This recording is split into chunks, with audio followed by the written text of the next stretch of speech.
라오스의 수도이자 라오스 여행의 시작인 비엔티안. 그런 비엔티안에서 반드시 가봐야 하는 필수 관광지 9곳을 소개해드릴게요. 10년차 여행 플래너인 제가 직접 담아온 비엔티안 필수 관광지로 지금 바로 떠나보시죠. 손님 여러분, 저희 비행기는 잠시 후 비엔티안에 도착할 예정입니다. 비엔티안 대부분의 관광지가 모여있는 란상거리 끝에 위치한 빠투사이는 2차 세계대전과 프랑스 독립전쟁으로 사망한 라오스인들을 추모하기 위해 만들어진 라오스를 대표하는 건축물이에요. 프랑스 개선문과 라오스 전통 양식을 혼합해서 만든 독특한 외관 때문에 더 매력적으로 느껴지죠. 빠투사이와 관련된 재밌는 일화가 있는데, 과거 미국이 공항을 건설할 때 쓰라고 지원해준 콘크리트로 빠투사이를 만들어버렸다고 해요. 그래서 수직 활주로라는 별명이 붙기도 했어요. 빠투사이 아래로 들어가면 관광객을 위한 기념품을 판매하는 노점들이 늘어서 있고, 그 위로는 힌두교 신들과 연꽃, 코끼리가 조각된 아름다운 천장과 곳곳에 섬세하게 조각된 장식들을 볼 수 있어요. 전망대를 올라가면 빠투사이를 기준으로 동서남북 뻗어나가는 거리를 감상할 수 있는데, 이 모습이 마치 파리의 샹젤리제 거리를 닮았다고 해서 동양의 샹젤리제라고 불리기도 합니다. 빠투사이에서 란상거리를 따라 시내 쪽으로 쭉 내려오다 보면 볼 수 있는 탑담은 비엔티안에서 가장 오래된 탑으로 검은 탑이라는 뜻을 갖고 있어요. 1828년 태국과의 전쟁 당시 라오스를 수호하던 7머리의 용 나가가 잠들어 있다고 전해지죠. 그래서 오늘날까지도 비엔티안의 수호신으로 여겨져서 현지인들이 기도를 위해 올린 꽃들이 여기저기 놓여져 있어요. 주위에는 분위기 좋은 바 겸 레스토랑과 와인샵도 있으니 참고하세요. 1818년에 건축된 와시사켓은 비엔티안에서 가장 오래된 사원인데, 특이하게도 태국의 건축 양식으로 지어졌어요. 1829년에 전란으로 화재와 약탈을 겪었지만 1935년 프랑스에 의해 현재의 모습으로 복원됐다고 합니다. 와시사켓 내부에는 15세기에서 19세기 이전에 만들어진 다양한 불상이 보존되어 있어 불상박물관이라고도 불립니다. 입구를 통과하면 가장 먼저 불자들의 재를 모신 납골탑이 좌우로 길게 늘어서 있고, 한쪽에는 유유자적 누워 그림을 파는 아저씨가 계세요. 아저씨를 지나 사원 내부로 들어서면 본당인 심을 중심으로 미음자로 둘러싼 회랑을 보실 수 있어요. 회랑에는 약 6,840개의 크고 작은 불상들이 전시되어 있고, 본당 내부에는 벽을 화려하게 수놓은 종교화가 그려져 있어요. 화려함을 더했을 금은 보석은 이미 약탈당하고 없지만, 그 경건함만은 잃지 않은 와시사켓은 라오스의 찬란했던 역사와 전란의 아픔을 고스란히 담고 있어 반드시 들려야 하는 사원이에요.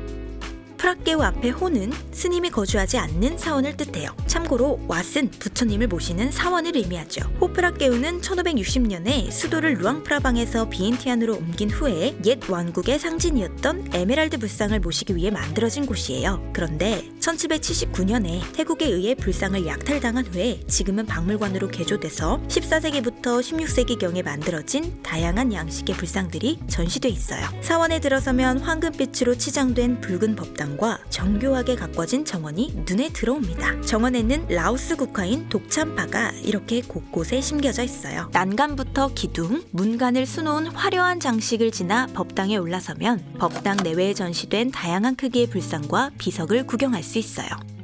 호프라케우와 와시사켓 바로 옆에 있는 대통령궁은 원래 왕실 거주지로 만들어졌는데, 그냥 정부 행사용으로만 사용돼서 사실상 대통령이 거주한 적은 없다고 해요. 특별한 날 외에는 일반인에게 공개되지 않기 때문에 내부를 볼 순 없지만, 다른 관광지와 바로 붙어 있으니 지나가다가 한 번쯤 구경해보는 걸 추천드려요. 비엔티안 야시장은 메콩강변 바로 옆에 자리한 규모가 큰 야시장이에요. 대부분은 의류나 잡화를 판매하고 있어서 현지인들은 쇼핑하러 자주 오는 곳이기도 해요. 티셔츠 한 장에 2,500원 내외로 굉장히 저렴해서 쇼핑하실 분들에게는 더할 나위 없는 곳이죠. 시장을 따라 쭉 들어가다 보면 둥근 광장이 나오는데, 그 옆에 저녁에만 열리는 간이놀이공원과 길거리 음식을 파는 노점들이 몰려 있어요. 꼬치구이부터 스시까지 다양한 종류의 음식을 판매하고 있으니 시장을 구경한 후 허기진 배를 달래기 딱 좋은 곳이에요.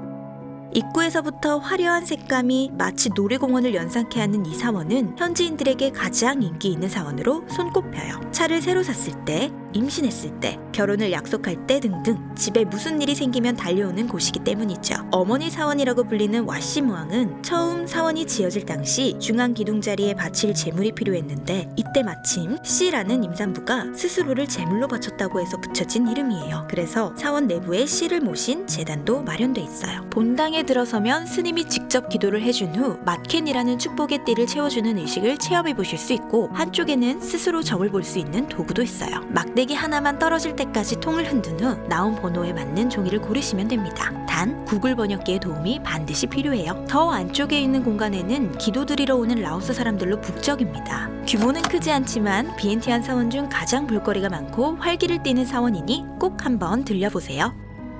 부처의 뼈 일부가 모셔진 파탄루앙은 신성하고 위대한 탑이라는 뜻을 가지고 있어요. 라오스 지폐에도 새겨져 있을 만큼 라오스에서 가장 신성시되는 탑이기도 하죠. 라오스가 가장 부흥할 시기의 왕인 세타티라 왕에 의해 지어져서 이렇게 세타티라 왕의 동상이 마련돼 있어요. 동상 뒤로 있는 이 황금탑은 중간에 봉긋하게 솟은 철탑을 중심으로 30개의 작은 탑이 에워싸고 있는데, 2승에서 30까지 선행을 실천하라는 불교의 가르침을 담고 있다고 해요. 탑 외벽에 마련된 제단에는 기도를 드리는 현지인들을 볼 수 있고, 탑을 둘러싼 회랑에는 각종 불교 조각상과 석판 등이 전시돼 있습니다. 중간에 난 문으로 나가시면 갖가지 기념품과 음식을 파는 상점도 구경하실 수 있어요. 사원 내부에는 이렇게 참새를 파는 아주머니들이 계신데, 라오스에서는 참새를 놓아주면 복이 온다고 믿기 때문이라고 하네요. 남쪽에 있는 탄루앙따이는 그 유명한 거대 와불상을 포함해 월요일부터 일요일을 나타내는 부처가 곳곳에 흩어져 있어 구경하는 재미를 더해주죠. 비엔티안에 있는 사원들 중 규모가 가장 크고 상징적인 의미를 지닌 사원이라 반드시 들려야 하는 곳이에요.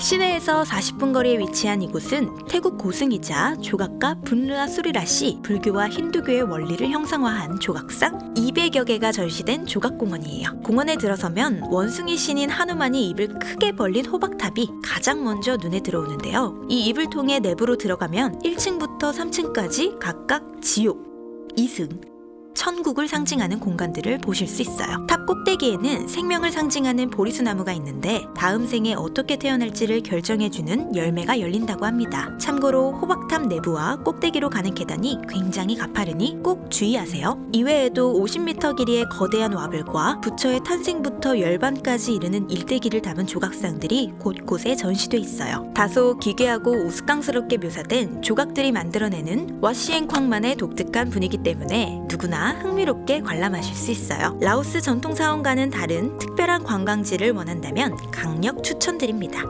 총정리편에서 다 다루지 못했던 비엔티안 필수 관광지에 대해 자세히 소개해봤는데요. 오늘 소개해드린 9곳 대부분 서로 가까운 곳에 위치해 있으니 하루 이틀이면 충분히 보실 수 있어요. 설명란에 9곳의 위치를 표시한 구글맵을 첨부해뒀으니 동선을 짜실 때 참고해보세요. 그럼 다음 편에서 만나요. 컵짜이! 당신이 꿈꾸던 여행, 여행드림입니다.